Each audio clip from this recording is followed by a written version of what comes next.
Hello and welcome to Research Radio, a podcast of the Economic and Political Weekly. I am Johan, and today we have with us Professor Sunil Mani for a two-part episode on COVID-19 vaccine R&D and manufacturing in the US and in India. Professor Mani is Director and Professor, RBI Chair at the Center for Development Studies, Thiruvananthapuram. In part 1 of this episode, we will look at the differences in the approach adopted by the US and by India and the role of each respective government in promoting R&D and manufacturing. Welcome, Professor Mani, and thank you for agreeing to share your thoughts with us today. Okay. Thank you very much, Johan, for having me on your show. I think you have selected a very important topic, which is current and continuing in nature, because as we all know that we have all managed to return to some semblance of normalcy only because all of us are vaccinated. And also, India is a country with tremendous vaccine manufacturing and R&D capability. So I think this issue needs to be discussed at length. Yeah. Professor Mani, in your paper in the EPW, you compare in great detail the differences in the approach between the US and India. Could you summarize the main differences in these approaches? Yeah. I think, first of all, I have to give some little explanation as to why I'm comparing US with India, because, they are like strange bedfellows from that point of view. US is a much richer country and has a long history of health research, etc. We don't have the similar kind of thing. But the most important thing is that in terms of pharmaceutical research, it is quite well known that India has a fair amount of capability. Okay, and specifically in the case of vaccine, we have been making vaccines in our country even before the country became independent. So we had a number of public laboratories which have been spread throughout the country, which have been engaged in vaccine research and manufacturing. And we also have our private sector companies, which came up in the 50s and late 60s. So they are not firms which have come up quite recently. Although one of the companies which have been successful was a recent company, but most of the companies have been very old. Okay, and we have uh, you know a capability to manufacture 29 different types of vaccines, and we have a total installed capacity to make these 29 different types of vaccine. The total installed capacity in the country is about 8.3 billion doses. Okay, given this kind of long, and also unlike in the United States, we also have a long history of immunization in our country. It is the Universal Immunization Program, the UIP, okay, whereby about approximately 50 million children are vaccinated every year. Okay, so not only we have capability to design and manufacture vaccines, but also diffuse them, in large numbers. So, given that kind of a capability, India ought to have been developing vaccines of on her own, and because when India does it, it will be much cheaper, okay, compared to the United States. Although US has made all these vaccines, they're still much costlier than the kind of vaccines that we could make. And one of the cheapest, largest, and cheapest vaccine manufacturer in the world is in India, the Serum Institute of India. Okay, so here is a country which has got a tremendous capability and long history of vaccine research and manufacturing, but has not, relatively speaking, been able to develop any vaccines on its own.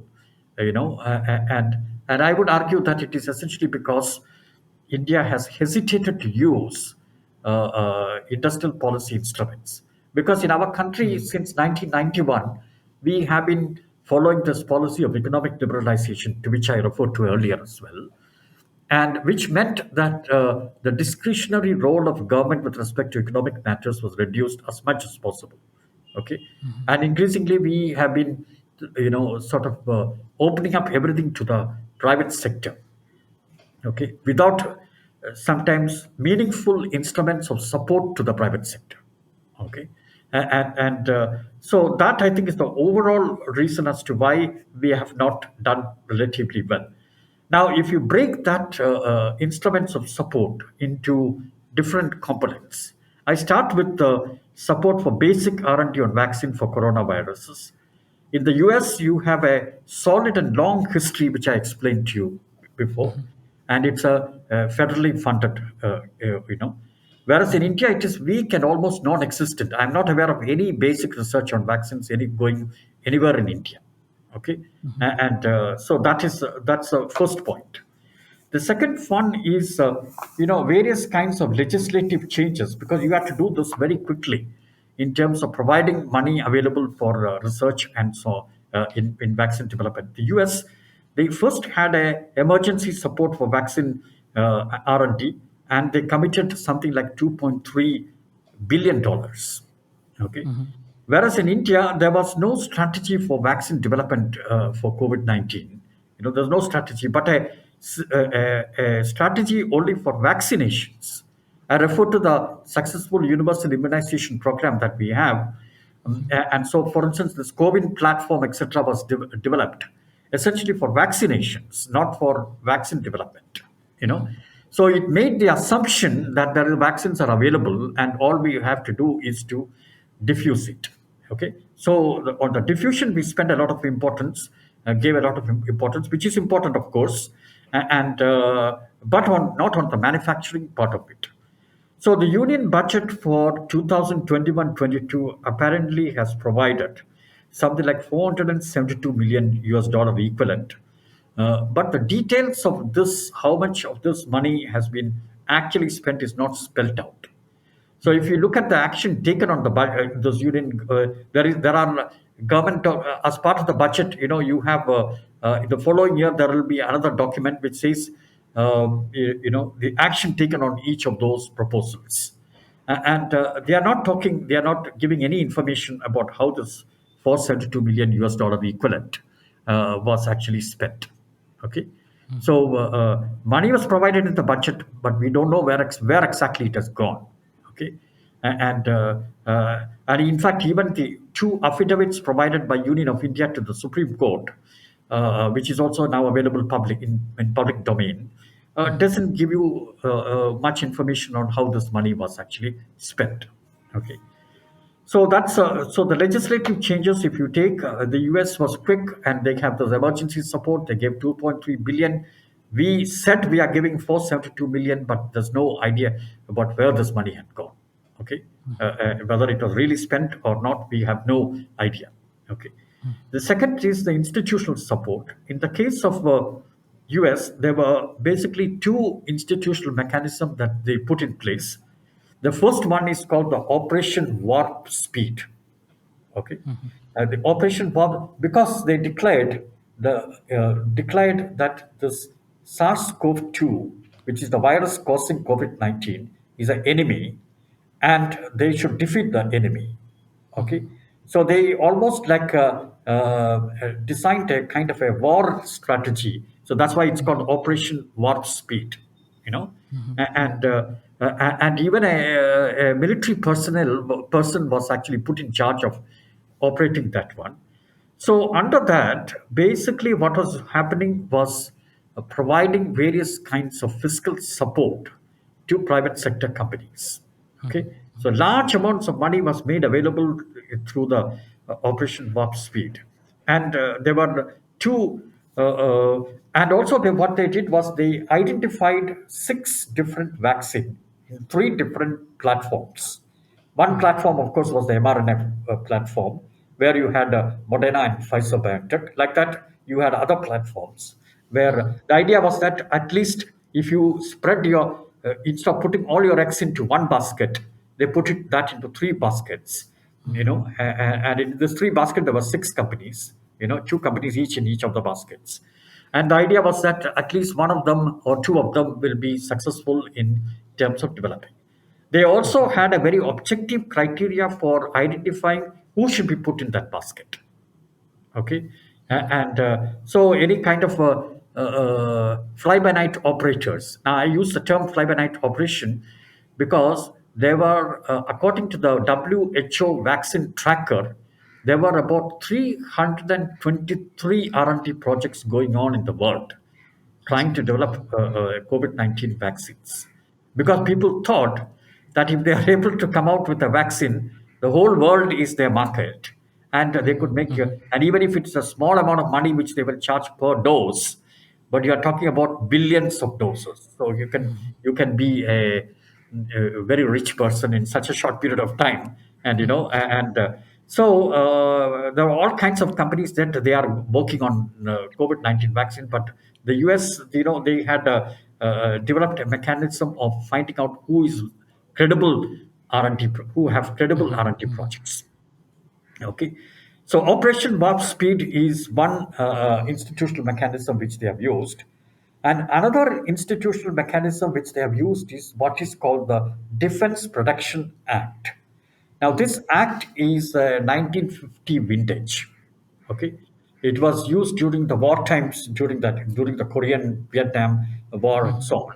Basically, according to this act, if there is a U.S. manufacturer making any item which is required for the war, okay, then that item cannot be exported. Okay, so there is no technically there is no export ban, but the requirement is that they must first satisfy the American manufacturers, and only if they have a surplus they can export. I see. Okay. So this Defense Production Act was also invoked. Even Mr. Trump, with all his great fascination for the private sector and all the antics that he was showing during that time, he also invoked this Defense Production Act several times, to make sure that all the raw materials and components which are required for making vaccines are first given to the American manufacturers, and then only it should be exported, because there is demand for this from various other countries also, for making these. And uh, and and also I must say that vaccine has a global value chain, that it requires something like 300 or 4, almost close to 400 different items, apart from the chemicals, the vial, the stopper, the syringe, the and all kinds of things are required, and all these are required in very large quantities, and so if these are going to be exported, and US and China are the two major manufacturers. India is in the global value chain, but only for a few items. My paper has the details of those items, which are where India is actually a major manufacturer, but it's only a few items. Okay, so this Operation Warp Speed, along with the use of the Defense Production Act, was a solid institutional, support for vaccine R&D and manufacturing. Now compare that with India. First of all, there is no Operation Warp Speed equivalent here. Instead, what we had was a NEGVAC, NEGVSC, which is the National Expert Group on Vaccine Development for COVID-19. Okay. And if we look through the minutes of the meetings of this NEGVAC, which is available in public, okay, what you find is that they are much more concerned with the distribution of vaccines rather than manufacturing. Okay. So they're not so much into vaccine manufacturing as such. They were more into this developing this COVID platform, etc. And so on. They're very good in that area, but not into vaccine manufacturing. As against the Americans, who focused more on the design and manufacturing of vaccines. Then second, we also had a vaccine Suraksha mission, which is focusing more on R&D, and which was administered by the Department of Biotechnology. Okay, but the amount of money that was made available and so on were very, very limited. Okay, and so compared to the US, the institutional support was also not very strong as far as India is concerned, although we could have been strong, because we have strong institutions which could have been activated and used for this purpose. Okay, next is financial support. Now, in the US, they had used two financial support. One was, funding of R&D, direct funding of R&D. So you are given some grant to do R&D in this area, and so according to my calculation, it is about 2.32 billion. Now these figures are also there is a commission called the Global Commission for Post-Pandemic Policy. So they have also been, sort of, they have details about every single R&D project and how much of money has been given for those R&D projects by various governments. Okay, so from that database, I managed to put together this 2.32 billion. Okay, but the main financial support which Americans have given is advanced marketing commitments.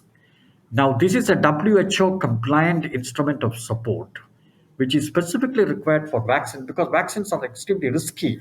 Many vaccines don't see the light of the day. Okay, so if some company wants to do an R&D, you have to give an assurance to them that when they come out with the vaccine, the government will buy a certain quantity, and the price of that purchase the is given to the company right up front, even before the vaccine is developed. So that's why it's called advanced marketing commitment. Okay, now this is the only way in which you can, because many of these vaccine projects fail, and if they are going to do a lot of R&D and then they are not going to make any money out of it, and it will be a big loss for the company. Okay, and maybe the company will be decimated after the vaccine development. Okay, so in order to prevent that from happening, this advanced marketing commitment as an instrument was designed by the WHO, and so despite all subsidies, etc., which are frowned upon after the existence of WTO, etc., and so on, this is something which is allowed legally. Okay, Okay. so the US under that gave $24 billion. Okay, so you have the earlier $2.3 billion for R&D. Now you have another 24 billion for advanced marketing commitments, so totally $26 billion. Okay, as against that, in India, of course, we cannot give that kind of money, but the funding for R&D in India was just a small paltry sum of about 127 million. Okay, 127 million. So it's something closer to about $100 million were given. AMC was given, not given for any of the recent vaccines, but one of the vaccine which has been very recently developed. I think that is only vaccine for which is the Corbevax, which a company called Biological E in Hyderabad. This is not Bharat Biotech. Okay, this Okay. is a different one called Corbevax by Biological E. Biological E is an older company in vaccine research based in Hyderabad, and they had teamed up with some American organizations, and developed a new vaccine which has been used for vaccinating children now. Okay, it's called Corbevax, and that vaccine, the government of India gave a advanced marketing commitment about 542 million equivalent. Okay, for that vaccine, but that was much later. Okay, and this is also after the intervention of the Supreme Court, that uh, because there was a kind of a feeling both in the government as well as in the opposition, and also among many academic researchers who were writing about vaccine, that giving money to private sector to do research and so on is not on. Okay, because we are operating in a regime of economic liberalization and privatization, etc. So why give money directly to these companies? Because if they take this money, they are just going to profit from it. Okay, but in vaccine research, I think you cannot leave that to be done by the private sector alone. Okay, in order to encourage them to commit more resources to this risky business, governments will have to put money. Okay, give various kinds of, and that's what the Americans have done. Now, the Americans also could have just said to you, I mean, because it's a market-oriented economy, why don't you do the vaccine development yourself? They didn't say that. Okay, they gave the money to those companies without thinking about anything else because they know that if they don't do, nothing will be developed.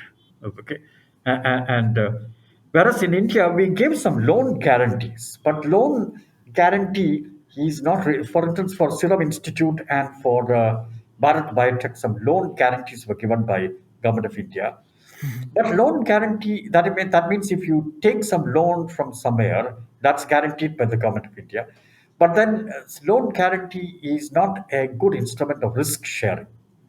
Okay, risk sharing is can only be done through research grants because you provide that money upfront so that the companies have money in their pockets and then they go about doing the serious business of doing R&D, etc. and so on. Okay, so financial support again, you see that the Americans had solid financial support, direct grants as well as advanced marketing commitments. India, it was very, very limited. And even whatever was given after the intervention of the Supreme Court. So you are talking about post May 2021, so only after that the government started intervening. And once they've started intervening, in India also we can see some good results. Okay. Now more vaccines have come. I'll talk about that a little later. More vaccines have. For instance, I must make a special mention of one vaccine. In India, also we have now a mRNA vaccine which has been developed. Is undergoing tests. I don't know whether any user authorization has been given. I don't have that information. But the problem with mRNA vaccine is that when you want to distribute these vaccines, they require a elaborate cold chain. Okay, and in a country like India, we don't have a cold chain, so we can't have mRNA vaccine if we don't have a cold chain. Okay, but why not develop an mRNA vaccine which does not require a cold chain? Okay, I see. and this is what a small biotech company in Pune has done it. Okay, and they have developed this, and this is now undergoing the various this phase one, phase two, phase three trials. The last time that I saw, they had graduated themselves to phase two. Now that is a very small unknown company, and we have never known about that company before. Okay, but what I'm trying to say, I'm sure there are several companies like that. There are several groups like that in India, which if they had been given, like if you had a some competition kind of thing where you identify them and give them support, they would have come. Now, what I'm trying to tell you is that this pandemic has now hopefully gone. But WHO, of course, still has not declared that the pandemic is over. We still have, but hopefully it'll all be over in a few months' time, and maybe the WHO will declare that we are now pandemic free. Okay, and but the scientists have been warning that such things are going to come up in the future as well. So we have to be always on our guard. So I think vaccine R&D capability is very important for any country in the future. Okay, being able to develop vaccines for all kinds of strange diseases that may come, and so you need to have continuous funding and support for this. So I think some thinking towards this should be there, you know, and something of the nature what the Americans have to do because they have a institutionalized system, so they can when something new comes, they can just quickly tweak that to the new situation. Okay. The next thing is about IPRs. So IPRs is also an important thing because especially for a knowledge-based item like this, the intellectual property right for this, especially patents, is a very important issue. So we will discuss that separately. Next thing is indemnity clauses. Now you take this vaccine, and let's say you have some severe adverse health issue. Okay, I refer to those pericarditis and myocarditis and so on. Who will compensate you? Well, will you get this compensation from the government or will you get the compensation from the private sector company which has developed these vaccines? So, for encouraging vaccination, because you see, even though you do those phase one, phase two, phase three trials, you really do not know the long term consequence of some of these. you know, because now you are talking about long-term consequence or some other, like the opioid crisis, etc., in the US, etc., and so on, and so then, there can be a kind of a litigation which can take place in the future. Okay, so companies are hesitant also because of that. So indemnity clauses will have to be provided. Okay, so the US, they have various other indemnity clauses which are already available, and so the companies are very well protected. Okay, in India we don't seem to be having any indemnity clause. So if there is an severe adverse event as a result of the vaccine manufacturer will have to compensate it. Okay, so that will also hesitate people to enter the vaccine manufacturing and R&D, because you are talking about compensations of because you can have class action, you can have large number of people getting together and asking for it's not one or two individuals, it's a large number of individuals. So that is also another issue which needs to be done. Whereas in the US has got a very clear. In fact, they have something called the COVID PrEP Act, COVID-19 PrEP Declaration. So under that COVID-19 PrEP declaration, all kinds of compensations were given. So they also have something called a countermeasures injury compensation program, CICP.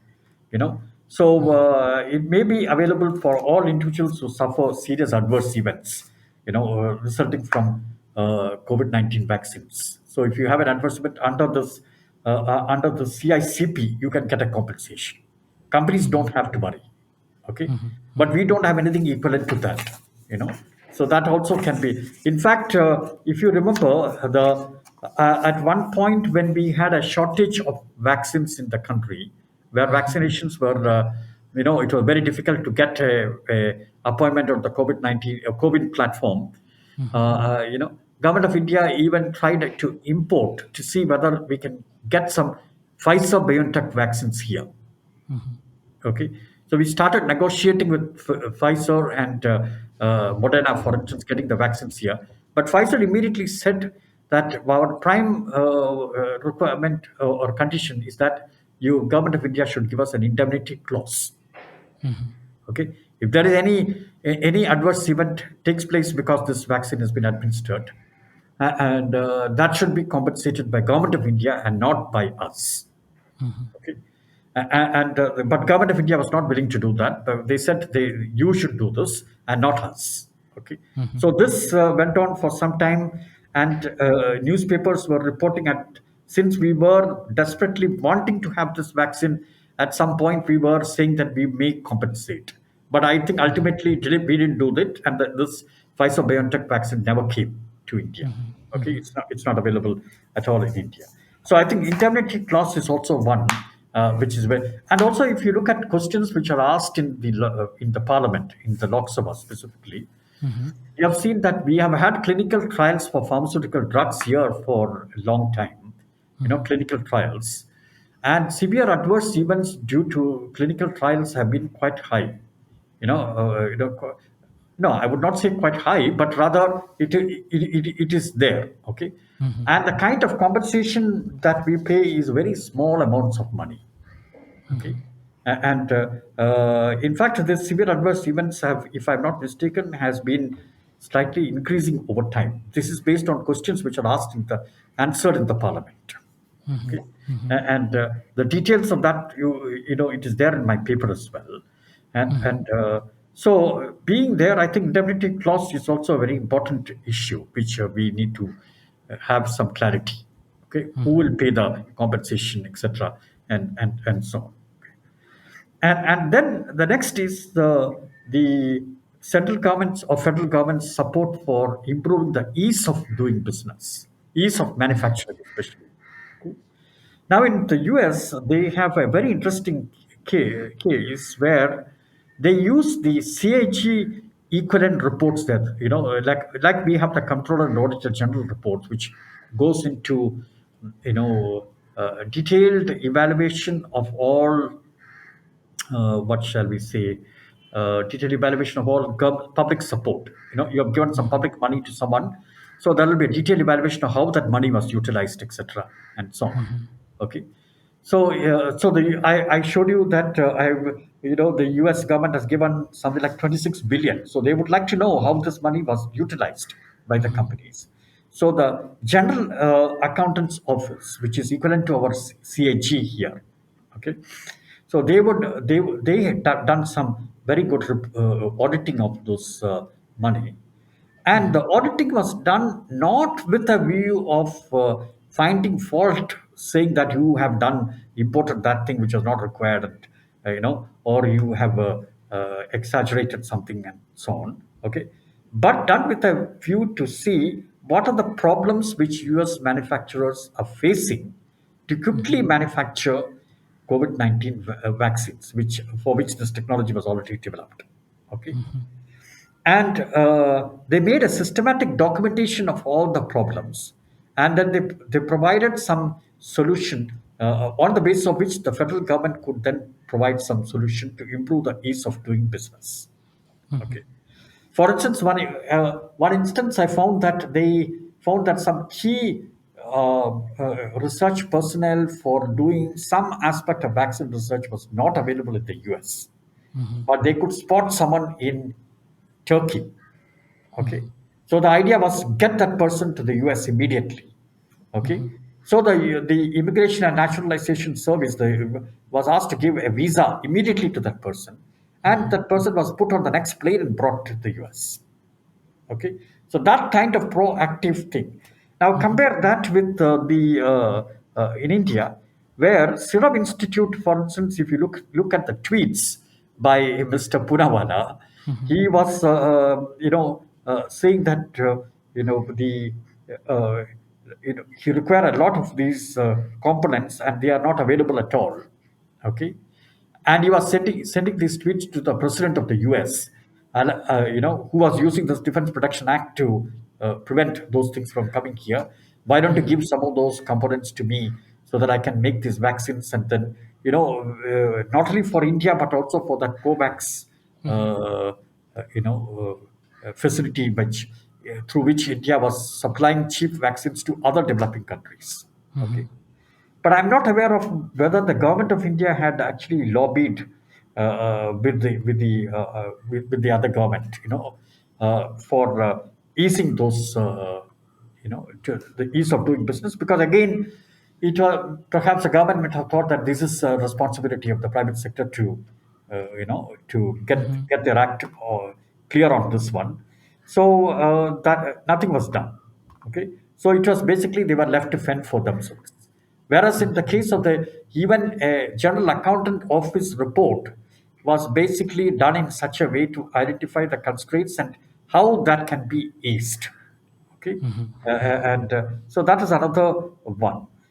Then, of course, so if you look at the overall, policy instruments from whatever I have just said, you can see in the case of the US substantial, you know whereas in India it's limited, and it has also proceeded in two phases. One is before the intervention of the Supreme Court and after the intervention of the Supreme Court. Okay, so after the post intervention of the Supreme Court, you see that the government of India is, like, for instance, they gave that advance marketing commitment for copy wax, etc., and so on. So, okay, so there is a little bit more use of industrial policy instruments after that, and and as a result, we are getting some new, now a number of new vaccines also, which is, I think, is a good thing. Okay, so that is in essence a long answer to your question about the difference between the US and the in India in terms of vaccine development. As a follow up question, Professor Mani, you say that there is this potential in India, and this potential has been lauded by everyone, including the Indian government. Why then do you think that they have not made use of uh, policy measures to encourage or to bolster this manufacturing potential? Yeah, I can only make an enlightened guess here, if I may use the term enlightened at all. And is because, you see, in India, as I've said before, we have been subscribing to this policy of economic liberalization since 1991. So the idea is that government should not intervene too much in the affairs of the private sector. They should fend for themselves, because some Fiscal incentives are given by government. Some tax concessions, etc., are given by the government. They should take advantage of those and do their act. Okay, but this in this case, so I think it is basically, and also the opposition also. The moment you give some money to any private sector firms, it's immediately frowned upon. Okay, so you are helping X and Y. It should not be done. But the thing is that, you see, in case of knowledge production, if I may compare that with the general problem. See, in knowledge production, you cannot leave things to the market completely, because there will be substantial market failures. Okay, market failures are defined as suboptimal allocation of resources by the market. Okay, and so I think it is this economic liberalization thinking which has actually prevented the government from supporting or using industrial policy instruments, because uh, with the delicensing and dismantling of various industrial controls in 1991, we thought that the private sector should be doing things on its own. you know and so it may be that thinking which is actually uh, you know uh, which led to this kind of state of affair. Okay, but my argument is that in the case of knowledge production in general, and in the case of especially knowledge production for health related issues in particular, there has to be a strong role for the government.